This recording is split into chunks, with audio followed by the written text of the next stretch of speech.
guys, this is Maya. Shout out to Zkhiphani.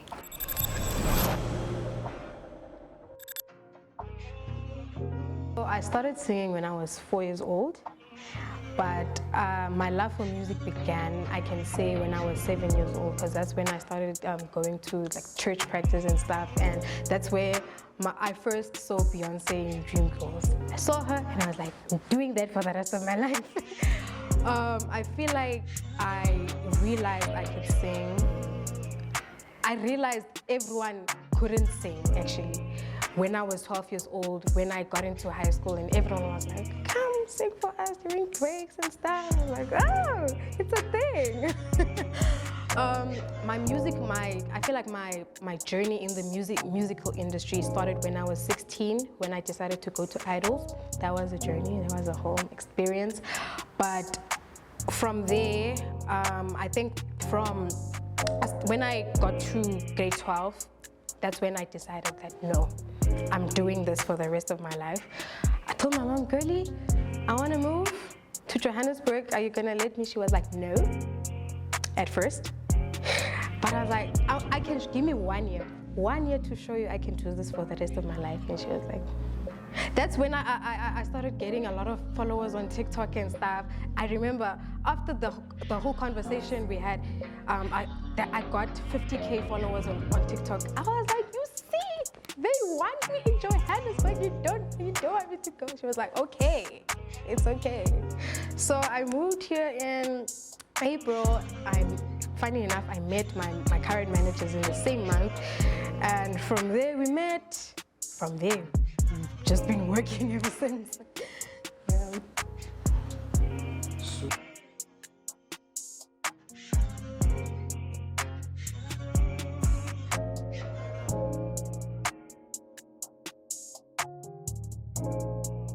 I feel like, okay, it was first of all me watching Dreamgirls when I was 7. But you see, when you're still young, it's like being a musician, it's an unrealistic dream, you know? But when I feel like I took the actual decision when I was in grade 12, because of my last term. I was like, do I really see myself being a chartered accountant doing maths for the rest of my life? And I was like, no.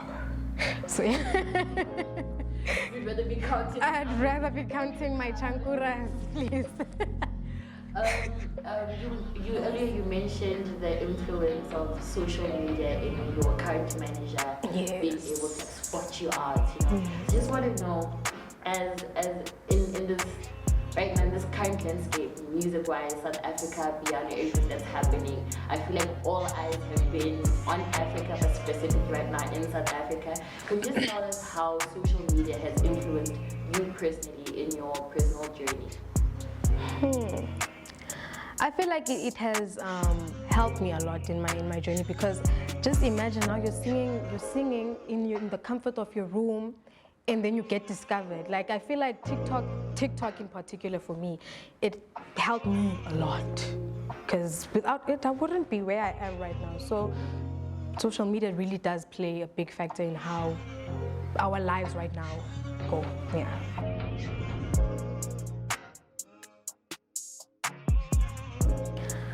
I don't think I have like a set sound for now, because I'm only starting out and I'm still trying to figure out what I like and everything. But what I normally say in a lot of interviews is that I am R&B. My core is R&B, but I do try to branch out and incorporate different genres. Like, I do incorporate Afro pop. Like in the EP right now, the sounds that you will hear is like Afro pop. You will hear R&B that has log drum. You hear there's a song that is totally neo soul. And then there's like the core R&B.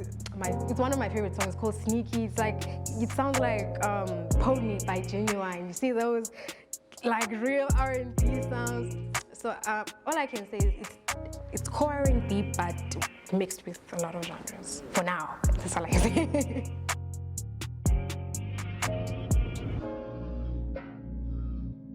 So the backstory about What Is Love is actually, I wrote this song. It was the first song I wrote when I came to Johannesburg. I remember I wrote this song in a bathroom.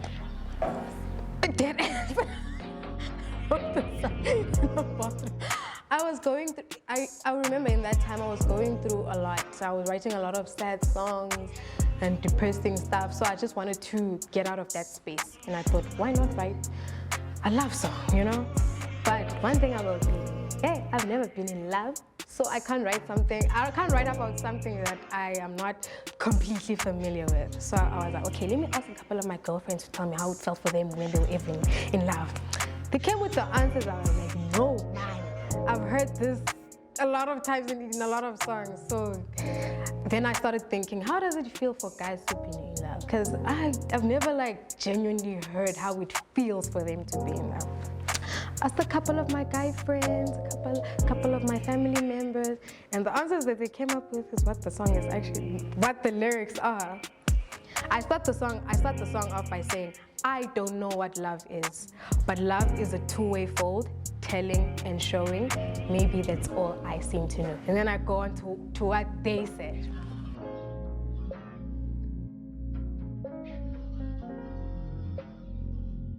I decided to call the EP The Other Side because within all the songs, I feel like the trend that's going on with all the songs is I'm telling another perspective of a story, or the other side of a story, a side that you will normally not hear, like what is love? You don't hear how it feels for guys to be in love, so I'm giving you the other side. With Closer, and the second single on my EP, it talks about, like, the song is basically Ngishela Ujita. Normally you don't hear girls like talking about how they would approach, like the song is about me approaching a guy, but I'm still shy, so I'm basically just writing out how I would try to approach that whole situation. So I'm giving you the other side. That's the whole trend with the EP. That's why I call it the other side.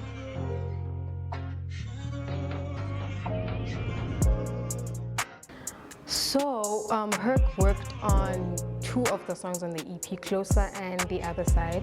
We first worked on Closer, and I remember Closer is actually, I keep on telling the story, Closer is actually supposed to be a totally different R&B song. It started off with a nice R&B beat that was made by Ammo Beats, but the lyrics were just not matching up with the beat. So we decided to keep the lyrics and just use it for another song. So when I got into the studio session, I knew that I wanted an R&B sounding song that was dark, but I wanted it to have elements of amapiano.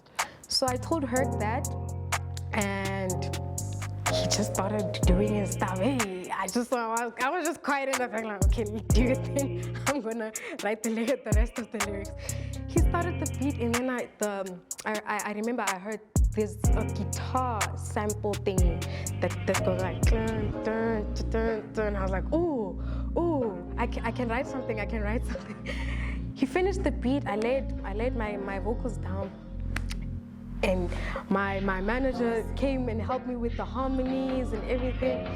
Then the song was perfect. With the second song was also a totally different song. I started the song with, it was a beat that I had made. I had an idea of how I wanted the song to sound. I came into the studio and let Herc listen. He listened to it. I was like, okay, I see what the vibe that you want to give, but I still wanted it to have a South African feeling, although it was still R&B. I laid the vocals down. Herc did his thing, guys. One thing about Herc, he's a magician when he's at work. He's just gonna be quiet in his own zone, gonna do his things. Then the product is just amazing. So I really love working with him.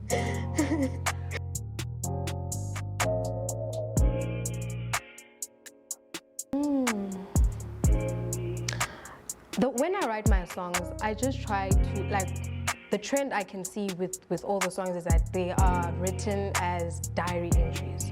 I try to write them in my most raw form. Like, you see, when you're writing in a diary, you just think, it's just your thoughts as you think about them. So what I can say from the EP, what a person can get is just authenticity.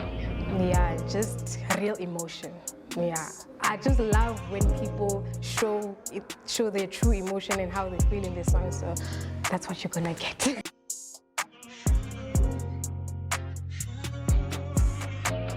You can listen to the other side on every single streaming platform there is. Go listen, please, and thank you. Bye.